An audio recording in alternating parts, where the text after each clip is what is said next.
I was supposed to hand out candy with my roommate, but she got stuck on a late shift. It was October 31st, and the air had that cold bite that makes everything sound louder. Our street was busy at first. Kids in plastic masks, parents strolling behind them with coffee cups. I put a bowl on the top step and sat by the door with a blanket. Around 9, the crowd thinned. The wind picked up. Leaves scraped along the sidewalk, and occasionally the motion light in front of my house clicked on. I kept scrolling my phone and refilling the candy. It felt normal, boring even. Then I noticed him. He was across the street, near an elm with the broken branch. He wore a black hooded robe and a cheap plastic skull mask. Not fancy, more like something from a pharmacy last minute. He had no candy bag and no kids. He just stood there, head tilted like he was trying to read our house numbers. When I looked straight at him, he turned away. I kept on minding my business and handing out candies to the children. The motion light in front of my place slowly strobing from all the people walking by. After a few minutes, I looked back up, and he was still there, but a little closer.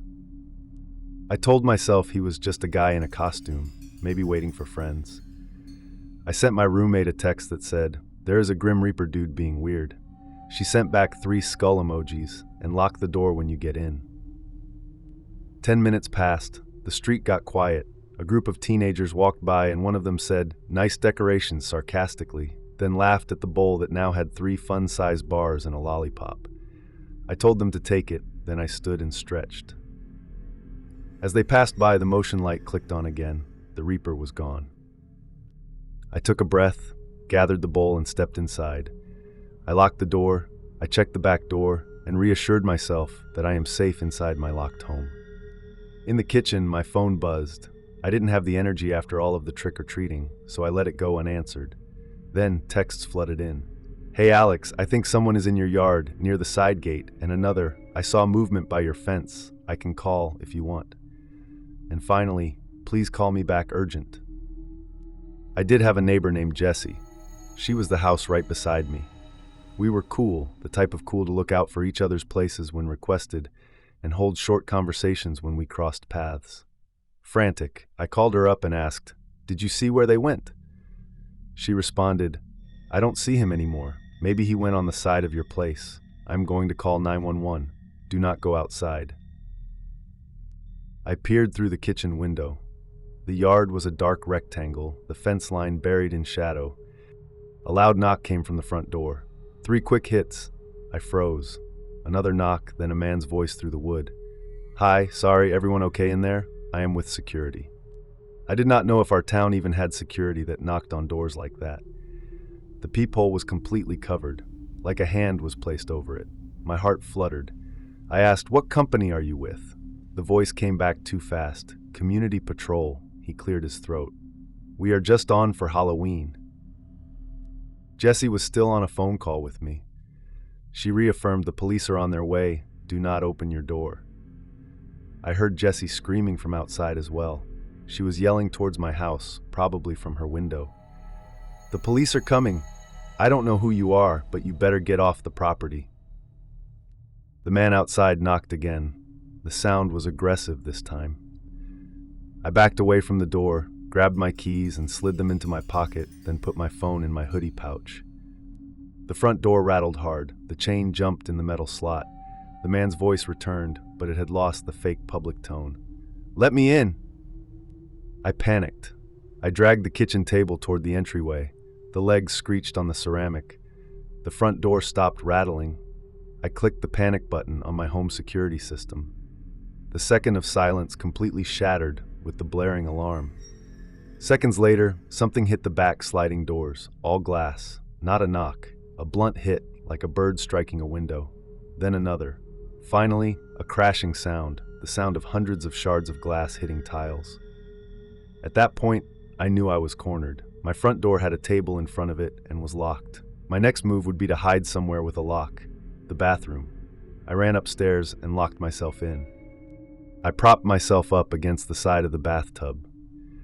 Jessie was still on the line. I could hear her frantically asking if I was okay. I dared not speak. I covered my mouth to avoid being heard. My skin went damp and cold. For a few seconds, there was nothing but a mix of high, thin buzzing in my ears and my heart fluttering. Then, from somewhere below, I heard heavy boots and a radio squawk. A man's voice barked, "Police, get down on the ground." Further commands being shouted, then a crash, like bodies piling up on each other. Maybe they took him down.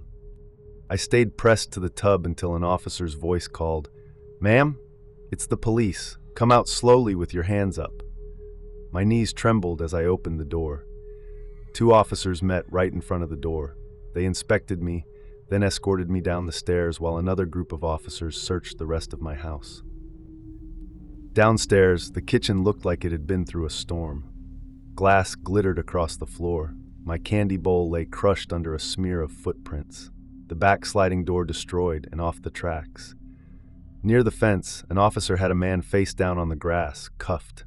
He was wearing the robe with rips, showing his jeans and a hoodie. The same cheap white pharmacy mask I had seen earlier lay face up, a few feet away from him.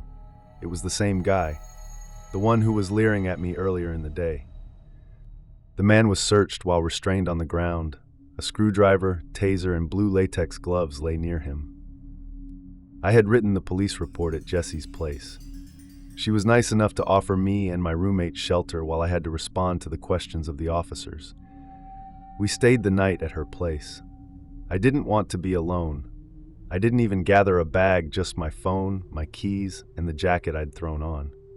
The house sat dark behind us, with caution tape fluttering where the glass had been. The next day I went back with my brother. We replaced the back sliding door ourselves. New frame, new lock, and he insisted on installing in the door I'd never thought could be breached. Things slowly started getting back to normal. The police said he'd likely be charged with attempted burglary, maybe attempted assault, depending on what they could prove. He'd done it before. It's been a year since this event. Halloween's next week. I'll be out of town.